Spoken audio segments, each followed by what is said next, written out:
Good evening.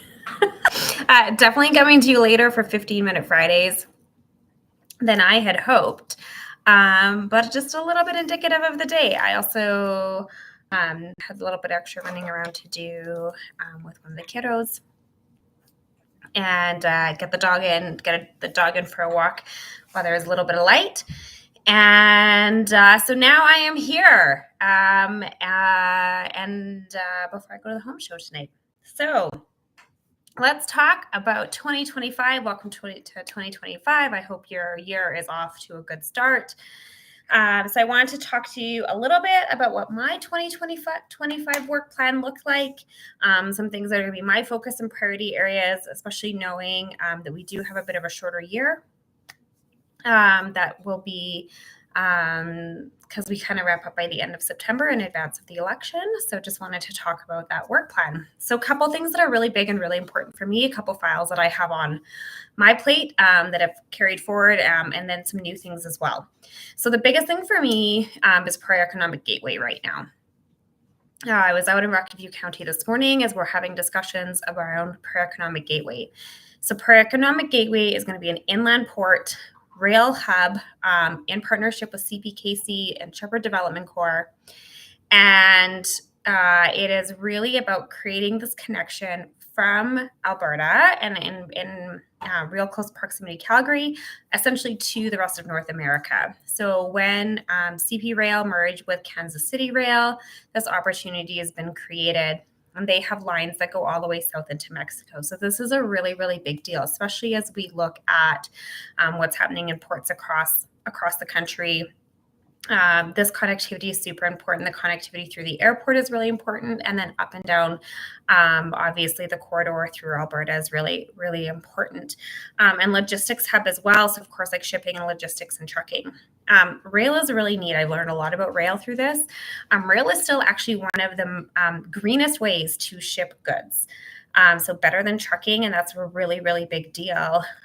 There is also real neat opportunities when we think about hydrogen and hydrogen with respect to Alberta and the hydrogen economy here.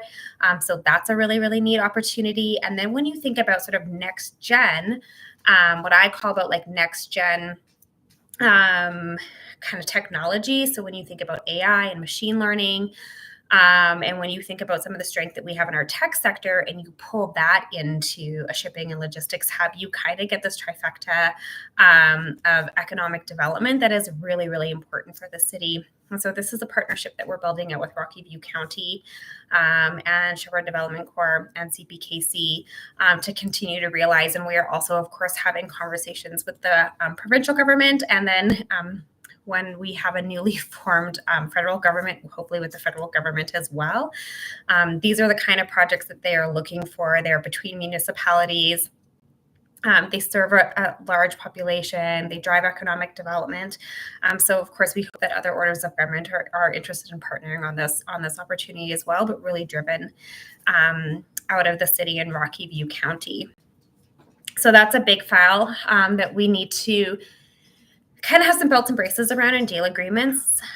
So that's a really big deal. Time is of the essence on that one. So working on that in the office, specifically to Ward 11, a couple things that we are looking at. So continuing to just work on some of our traffic safety initiatives to try to get as many of those on the books that we know are kind of waiting.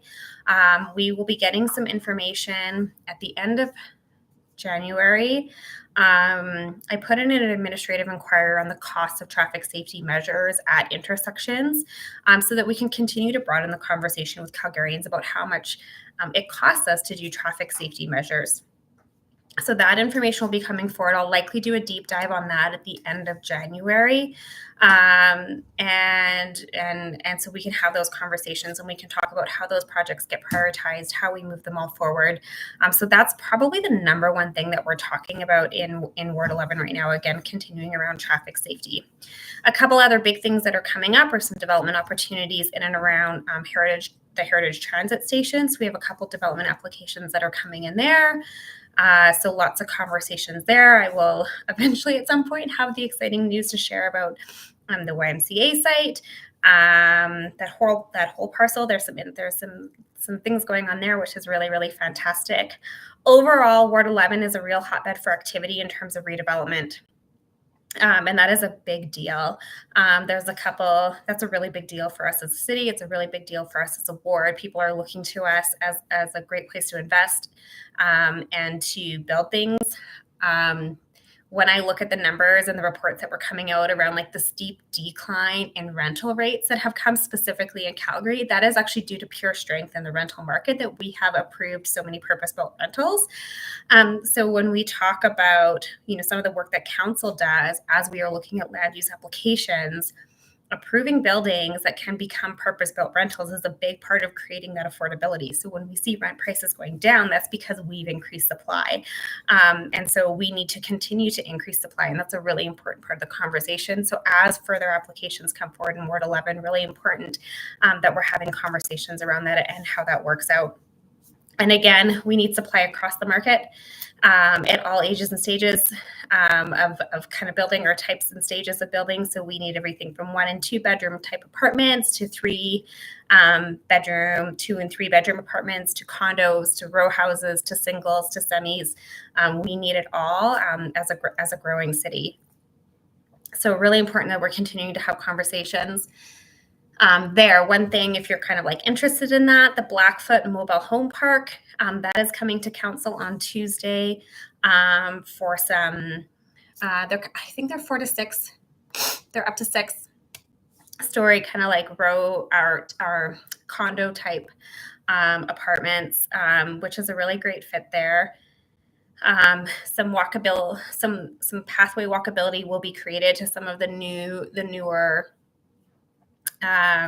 retail along Blackfoot there, and then some improved pedestrian connectivity into Acadia, and of course connectivity over towards Sue Higgins and the Bow River. And then we always talk about Sue Higgins, but it's actually like just a skip over the bridge is Carbon Park. So they're actually really, really close to Carbon Park, which is a beautiful, so it's not just the dog park, whole beautiful natural area over there.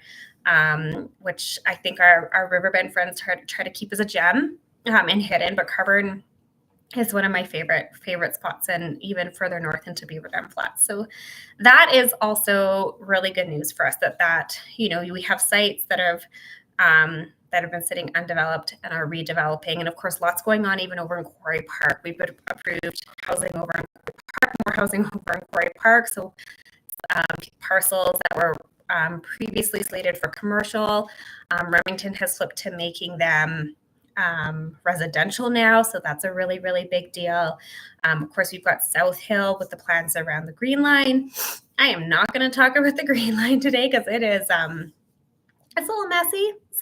We'll hopefully get some better news sooner, but that's a big one. So yeah, focusing on some of the redevelopment and traffic safety, those are the big things. And then of course, I'm continuing to have conversations in some of our older neighborhoods around that park revitalization. So still ongoing conversations in Kingsland where the school was taken down. And then there's been some focus study in places like Douglasdale and Braeside around some park redevelopment. So that's really interesting. And then of course, the Heritage Local Area Plan was approved last year. And so with that has come funding for some other improvements. So a couple improvements. So the 90th Ave and Fairmont Drive, Acadia Drive area, some bikeway and pedestrian improvements happening along there. So phase 2 of that will launch very soon.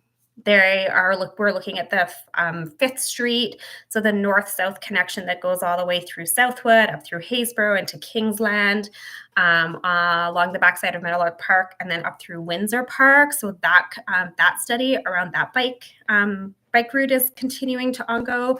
There's a connection in Haysboro. There's actually a couple connections in Haysboro. So all of this was identified through the local area plan.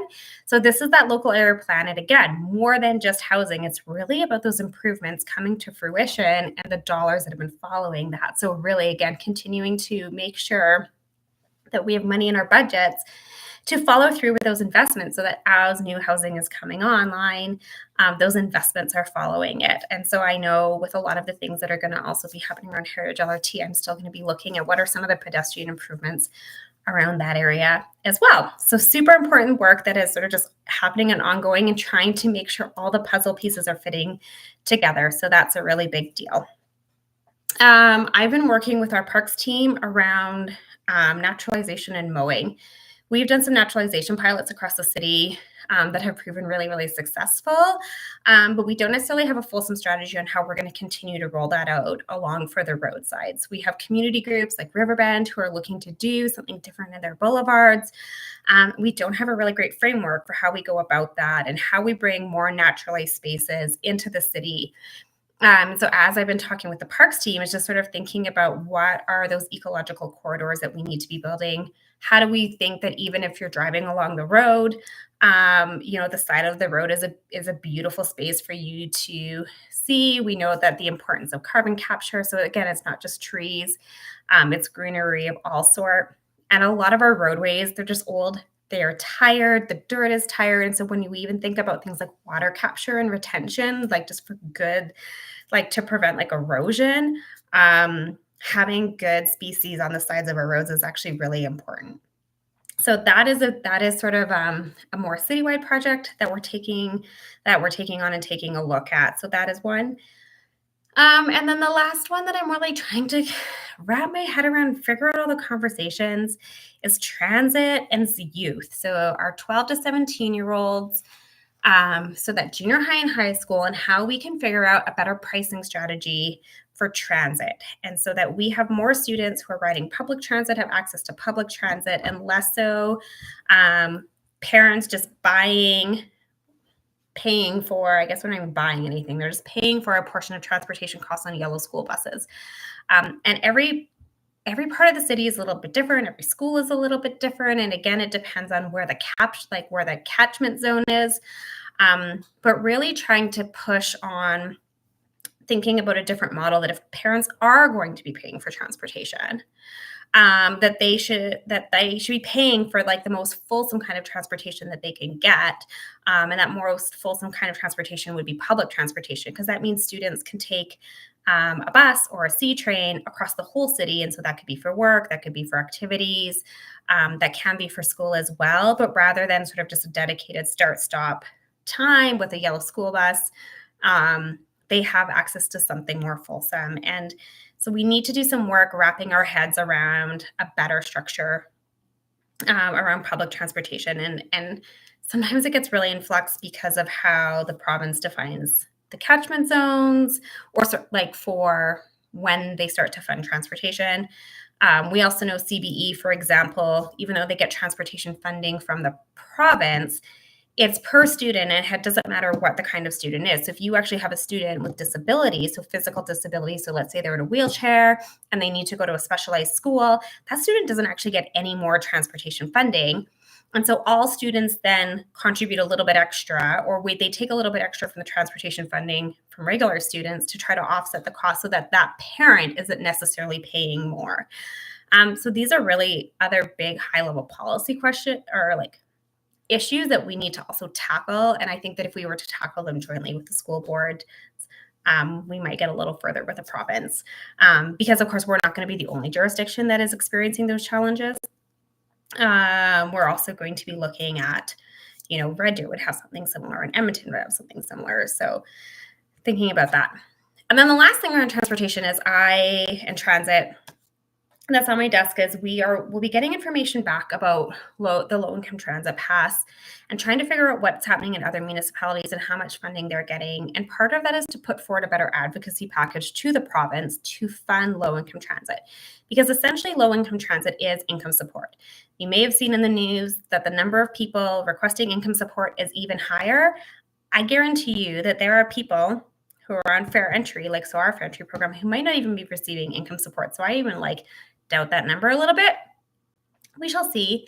But it is a kind of income support that the province barely funds, from a percentage wise. And we know that there are cities, so I know Airdrie, for example, they have a low income transit program, but they don't necessarily receive any provincial funding for that load to offset it as a subsidized program that is essentially income support. So lots happening. There is no shortage of work that is happening in 2025. and hoping to get some things tidied up in advance of the election. And that is all that I'm going to say about that. So I wish you all whatever kind of weather weekend we are going to have. It was so lovely yesterday and this morning. I'm not gonna lie, I think whatever this rain system that just came in is kind of messing with my head and giving me a bit of a migraine. We're gonna push through. And we start back up at council next Tuesday with public hearing. So most of our land use items, and we'll be getting Green Line update. And that is what I've got for you, friends. I hope you all have a good one. Stay warm.